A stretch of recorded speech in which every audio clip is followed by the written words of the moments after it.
અમદાવાદ શહેર મંગળવારે પણ ડૂબ્યું, અનેક વિસ્તાર જળમગ્ન, તો કઠવાડા અઠવાડિયાથી પાણીમાં જ છે. અમદાવાદમાં સતત બીજા દિવસે મેઘરાજાએ ધબધબાટી બોલાવી. અનેક વિસ્તારો પાણીમાં વરસાદના કારણે ગરકાવ થઈ ગયા. રોડ ઉપર પણ પાણી ભરાયા. ખાસ કરીને પૂર્વ વિસ્તારમાં મેઘરાજાએ જોરદાર બેટિંગ કરી. પૂર્વ વિસ્તારમાં ધોધમાર વરસાદ વરસતા અનેક વિસ્તારોમાં પાણી જોવા મળી રહ્યા છે. નિકોલ, નરોડા સહિતના વિસ્તારોમાં પાણી ભરાવાની સમસ્યા જોવા મળી, જેને લઈ લોકોમાં પણ રોષ છે. પાણી ભરાવાને કારણે લોકોના વાહનો પણ બંધ થઈ ગયા. લોકોને ઢીચણસમાં પાણીમાંથી પસાર થવાનો વારો આવ્યો. જળમગ્ન આ વિસ્તાર છે અમદાવાદનો કઠવાડા. છેલ્લા એક અઠવાડિયાથી અહીંના લોકો કમરસમાં પાણીમાં રહેવા મજબૂર છે. કઠવાડા જીઆઈડીસી, મધુમાલતી ફ્લેટ સહિત આસપાસના એસ્ટેટ વિભાગમાં 5 થી 6 ફૂટ પાણી ભરાતા અહીંનું જનજીવન ઠપ થઈ ગયું. પાણી આખા વિસ્તાર પર એવો કબજો જમાવ્યો કે લોકો ઘરની બહાર નીકળી શકતા નથી. વાહનો તો ચાલી શકે તેમ નથી. જ્યારે કોઈ બીમાર પડે ત્યારે પાણીમાંથી પસાર થઈ ટ્રેક્ટર મારફતે હોસ્પિટલ ખસેડવામાં આવે છે. અહીંની સ્થિતિ નરકાગાર જેવી છે. અઠવાડિયા બાદ પણ તંત્ર અહીં ફરક્યું નથી, એટલે હવે લોકોએ પાણી બતાવવાનું નક્કી કર્યું છે. વડોદરાના સાધલી અને શિનોરને જોડતા માર્ગ પર ભારે વરસાદને કારણે પાણી ફરી વળ્યા. વડોદરાના સાધલી અને શિનોરને જોડતા માર્ગ પર ભારે વરસાદના કારણે પાણી ફરી વળ્યા. સુરશામાળથી મીંઢોળ જવાના માર્ગ પર 2 થી 3 ફૂટ જેટલા પાણી ભરાયા. માર્ગ પર પાણી ભરાતા વાહન વ્યવહાર ખોરવાયો, તેમજ નોકરી કરતા કર્મચારીઓ પણ પાણી ભરાતા અટવાયા. અનેક વાહનો પાણીમાં બંધ પડી જતા વાહન ચાલકો મુશ્કેલીમાં મુકાયા. દ્રશ્યોમાં જોઈ શકાય છે કે બાઇક ચાલક આખો ડૂબી ગયો છે. બાઇક પણ ડૂબી ગઈ છે, છતાં જીવના જોખમે પાણીમાંથી પસાર થઈ રહ્યો છે. પાણી ભરાવાની સમસ્યાને લઈને લોકોમાં ભારે રોષ જોવા મળ્યો. આ તરફ વડોદરાના શિનોરમાં મેઘરાજાએ ધબધબાટી બોલાવી. સાદલી અને પોરને જોડતા મુખ્ય માર્ગ પર પાણી ભરાયા. માર્ગ પર નદી વહેતા હોય તેવા દ્રશ્યો જોવા મળ્યા. પાણી ભરાતા વાહન ચાલકો મુશ્કેલીમાં મુકાયા. માર્ગ પર ભરાયેલા પાણીના કારણે નોકરિયાતો અટવાયા. ભૂખી નદીના પાણી સાદલી પોરને જોડતા માર્ગ પર ફરી વળ્યા. 2.5 ફૂટ જેટલા પાણીમાંથી રાહદારીઓ જીવના જોખમે પસાર થવા મજબૂર બન્યા. તો ઉપરવાસમાં ભારે વરસાદથી વડોદરા પર ફરી સંકટ ઘેરાયું છે. પાણીની આવક વધતા નર્મદા ડેમના 10 ગેટ ખોલાયા છે. ડેમના ગેટ ખોલાતા નર્મદા નદીની જળ સપાટી વધી ગઈ છે.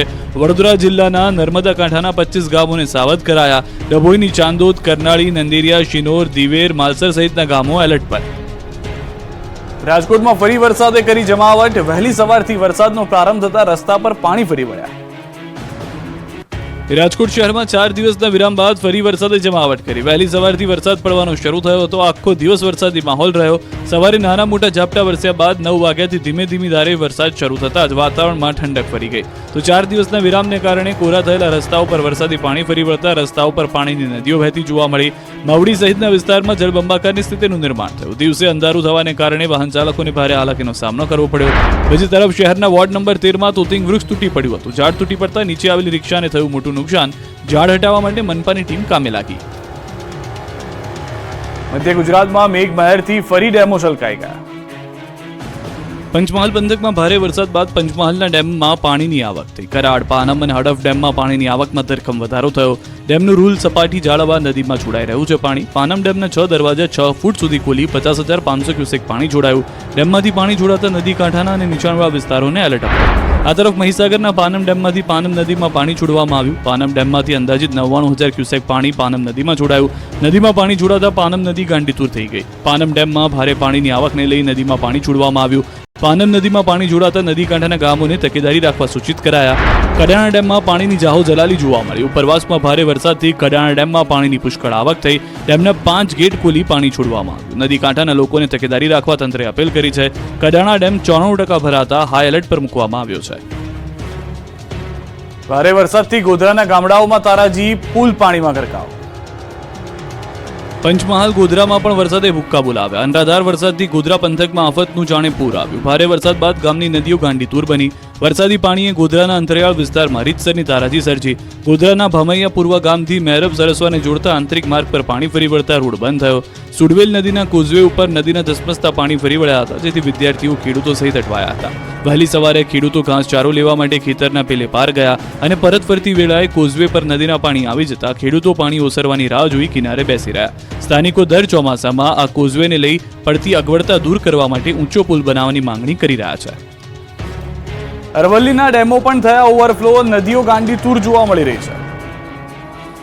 અરવલ્લીમાં ભારે વરસાદથી માજુમ અને વાત્રક ડેમ ઓવરફ્લો થયો. મોડાસાની જીવાદોરી સમાન માજુમ ડેમ ઓવરફ્લો થતા સ્થાનિકોની ચિંતા દૂર થઈ ગઈ. માજુમ નદી કિનારાના 3 તાલુકાના 35 ગામ એલર્ટ, બાયડ અને ખેડાના ગામડાઓ એલર્ટ પર. રાજસ્થાનનો ડેમ ઓવરફ્લો થતા માજુમ ડેમમાં વ્યાપક પાણીની આવક થઈ. વાત્રકમાં 49,000 ક્યુસેક પાણીની આવક થઈ. તો અરવલ્લીના બાયડની કોસના છાપરા નદી બંને કાંઠે વહેતી થઈ. બાયડમાં 4 ઇંચ વરસાદ બાદ નદીમાં ઘોડાપૂરની સ્થિતિ સર્જાઈ. ઉપરવાસમાં પાણી છોડાતા નદીમાં ઘોડાપૂર આવ્યું ત્યારે તંત્રે નદી કિનારે નહીં જવા લોકોને અપીલ કરી છે. મહીસાગરની નદીઓ બની ગાંડીતુર. અડધરી ધોધ 16 કળાએ ખીલી ઉઠ્યો છે. ભારે વરસાદ બાદ મહીસાગરની નદીએ રૌદ્ર સ્વરૂપ ધારણ કર્યું છે ત્યારે વીરપુર નજીકનું તલસી તળાવ ઓવરફ્લો થયું છે. રણજીતપુરા ગામે આવેલું તળાવ ઓવરફ્લો થયું. તળાવની પાળ ધસી પડતા તળાવ ફાટવાની દહેશત ફેલાઈ છે. હાલ તંત્રને જાણ કરવામાં આવતા મામલતદાર તળાવ પર પહોંચી ધોવાયેલ પાળ ઉપર પ્લાસ્ટિકની તાડપટ્ટી નાખવામાં આવી છે. ઓવરફ્લો તળાવમાંથી 2 ફૂટ જેટલું પાણી ઓછું કરવામાં આવ્યું. તળાવના ગેટમાંથી પાણી છોડવામાં તળાવમાંથી પાણી ઓછું કરવામાં આવ્યું. જો તળાવ ફાટે તો રણજીતપુરા ગામની તમામ ખેતી સહિત અરવલ્લીના કેટલાય એવા ગામોમાં પાણી ફરી વળે. તળાવની ફરતે પિચિંગ કરવામાં આવે તેવી ગામ લોકોની માંગ ઉઠી છે. હાલ તો લોકોને સાવચેત રહેવા સૂચના અપાઈ છે. તો મહીસાગરના લુણાવાડામાં તળાવની પાળ તૂટી. નાના સોનેલાના તળાવની પાળ તૂટતા રેલમછેલ થઈ ગયું. અઠવાડિયામાં બીજી વાર તળાવની પાળ તૂટી જતા પાણી કેનાલોમાં ઘૂસ્યા. સોનેલા સરપંચ દ્વારા હાલ તાત્કાલિક ધોરણે ગાબડું પૂરવાની કામગીરી હાથ ધરવામાં આવી છે. નદીઓ જ નહીં ધોધો પણ ખૂંખાર બની ગયા છે. મહીસાગરના ખાનપુરનો અડધરી ધોધ 16 કળાએ ખીલી ઉઠ્યો છે. ખાનપુરના વાવકુવા ગામમાં આવેલો અડધરી ધોધ જીવંત બન્યો છે. સતત વરસાદને કારણે અડધરી ધોધના નયનરમ્ય દ્રશ્યો જોવા મળ્યા. દક્ષિણ ગુજરાતની નદીઓ બની ગાંડીતુર. મધુબન ડેમનો જુઓ અદ્ભુત નજારો. દક્ષિણ ગુજરાતમાં મેઘરાજાની ધમાકેદાર બેટિંગ બાદ નદીઓએ તોફાની રૂપ ધારણ કર્યું છે. ભારે વરસાદ બાદ વલસાડ, નવસારી, વાપી, સુરતની નદીઓમાં ઘોડાપૂર આવ્યું છે. ઉપરવાસમાંથી સતત પાણીની આવકને કારણે ધરમપુર અને કપરાડાની નદીઓમાં પૂર આવ્યું. મધુબન ડેમમાં પાણીની આવકમાં વધારો થયો.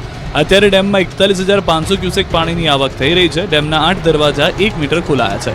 મધુબન ડેમમાંથી દમણગંગા નદીમાં 41,600 ક્યુસેક પાણી છોડાઈ રહ્યું છે. દમણગંગા નદી 2 કાંઠે વહી રહી છે. મધુબન ડેમના કેચમેન્ટ વિસ્તારમાં ભારે વરસાદથી ડેમમાં પાણીની આવકમાં સતત વધારો થયો છે. બારડોલી પંથકમાં ધોધમાર વરસાદથી મીંઢોળા નદીમાં પૂરની સ્થિતિ છે. મીંઢોળા નદીએ રૌદ્ર રૂપ ધારણ કર્યું છે. રામજી મંદિર નજીકનો બ્રિજ પાણીમાં ગરકાવ થયો છે. બ્રિજ ગરકાવ થતા વહીવટીતંત્રે બ્રિજને બંધ કરી દીધો છે. સુરતના માંગરોળમાં વરસાદના તરખાટથી વાંકલ નાંદોલ માર્ગ પર વરસાદી પાણી ફરી વળતા લોકો અટવાઈ ગયા. નાનીફળી ગામ પાસે આવેલ કોઝવે પાણીમાં ગરકાવ થયો. લોકો જીવના જોખમે કોઝવે પરથી પસાર થવા મજબૂર બન્યા. સુરતના ગ્રામ્ય વિસ્તારમાં ભારે વરસાદથી નદી નાળાઓ છલકાયા. ઉમરપાડા તાલુકામાં ભારે વરસાદને કારણે કોઝવે પાણીમાં ગરકાવ થઈ ગયો. વહારગામથી વલાલકુકુવા અને જામકુઈ તરફ જતા માર્ગ પર કોઝવે પાણીમાં ગરકાવ થયો. કોઝવે પાણીમાં ગરકાવ થતા 15 ગામોનો સંપર્ક તૂટ્યો. નર્મદાના તિલકવાડામાં આપ ફાટ્યું. એક સાથે 7 ઇંચ વરસાદ ખાબકતા રામપુરી અને પીછીપુરા ગામનો કોઝવે પાણીમાં ગરકાવ થયો. અશ્વિન નદીનું પૂર આવતા કોઝવે પર પાણી ભરાયા. બોલેરો ચાલક કોઝવે પર પસાર થતા પૂરમાં ફસાયો. જીવ બચાવવા માટે બોલેરો ગાડી પર ચડી ગયો. આખરે પોલીસ અને એસડીઆરએફની રેસ્ક્યુ ટીમે તેને બચાવી લીધો. ખંભાતમાં 13 સેકન્ડમાં જર્જરિત મકાન પત્તાના મહેલની જેમ થયું ધરાશાયી. આણંદના ખંભાતમાં અનેક મકાનો જર્જરિત અવસ્થામાં છે ત્યારે આવું જ એક જૂનું અને જર્જરિત મકાન ધરાશાયી થયું. માત્ર 7 સેકન્ડમાં તો આખું મકાન પત્તાના મહેલની જેમ તૂટી પડ્યું, જેનો લાઈવ વિડીયો કેમેરામાં કેદ થયો. ખંભાતના આળી વિસ્તારમાં મુકુંદ આશ્રમની બાજુમાં આવેલું એક મકાન પત્તાના મહેલની જેમ તૂટી પડ્યું. મકાન રોડ ઉપર પડતા અવરજવર માટે રસ્તો બંધ થઈ ગયો. માત્ર 7 સેકન્ડમાં તો આખું મકાન ધરાશાયી થતા તેનો તમામ કાટમાળ રોડ પર પડ્યો, જેથી અવરજવરનો રસ્તો પણ બંધ થઈ ગયો. આ વિસ્તારની બહારની અને ઘરની અંદરની લાઇટો પણ જતી રહી. ધરાશાયી થયેલા મકાનમાં કોઈ રહેતું ન હતું અને રસ્તા ઉપરથી પણ કોઈ અવરજવર નહોતી, જેથી કોઈને પણ જાનહાની ન થઈ. આ બાજુ વરસાદને કારણે નડિયાદમાં મકાન ધરાશાયી થયું. વહોરવાડા વિસ્તારમાં 3 માળનું મકાન તૂટી પડ્યું. રસ્તાની બાજુમાં જ બની ઘટના. જો કે વહેલી સવારે ઘટના બનતા સદનસીબે જાનહાની ન થઈ.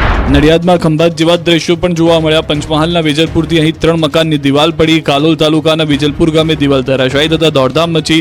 અચાનક દિવાલ ધરાશાયી થતા આજુબાજુના રહીશો બન્યા ભયભીત.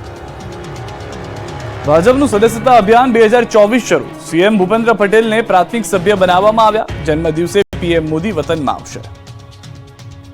ભાજપનું સદસ્યતા અભિયાન 2024 શરૂ થઈ ગયું છે. ભાજપના પ્રદેશ પ્રમુખ સી આર પાટીલે અમદાવાદમાં બોડકદેવ ખાતે સદસ્યતા અભિયાનનો પ્રારંભ કરાવ્યો. આ અભિયાનનો પ્રધાનમંત્રી નરેન્દ્રભાઈ મોદીએ દિલ્હી ખાતેથી ભાજપની પ્રાથમિક સદસ્યતા પ્રાપ્ત કરીને અભિયાન વેગવંતું કર્યું. તે મુજબ રાજ્યના મુખ્યમંત્રી ભૂપેન્દ્ર પટેલ